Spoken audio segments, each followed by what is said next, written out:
अगर आप SS music से जुड़े रहना चाहते हैं तो इस चैनल को सब्सक्राइब करें और बेल आइकन को दबाना ना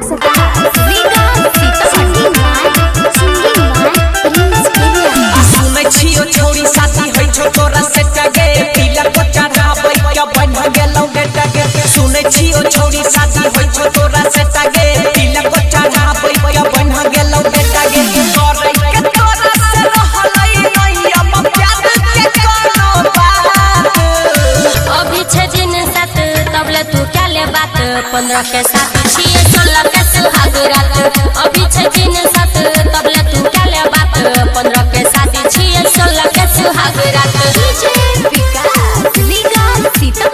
mix by Parveen Yadav presented by PY films. अबे बाबा के नाम से तू हो भी बादा ना मांगे जदी हमर दिल तोरा दे पिसा दे लगे अबे बाबा के नाम से तू हो भी बादा ना मांगे जदी हमर दिल तोरा दे पिसा दे लगे याद करबो रे फोन पर बात करबो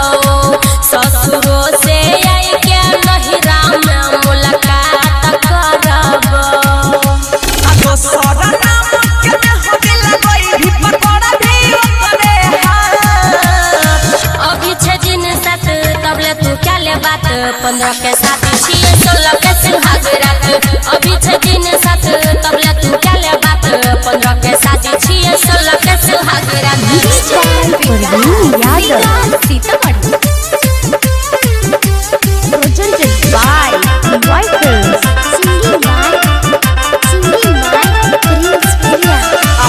छियो छोरी तोरा भूल के छमन गे शादी होते बन जाय भी तो सारा के धन गे आ बुझे छियो छोरी तोरा भूल के छमन गे शादी होते बन जाय भी तो सारा के धन गे दयाल तू राख सुमन के चिना ता नहीं कर पड़ी है ने प्रिंस सवार जैसे केला कोई धीरज राइटर सही के संग में लागल रह भी लगई रे भिया अभी 6 दिन साथ तबले तू क्या ले बात 15 के साथ छिए 16 के सुहाग रात अभी 6 दिन साथ तबले तू क्या ले बात 15 के साथ छिए 16 के सुहाग रात Presented by PY Films।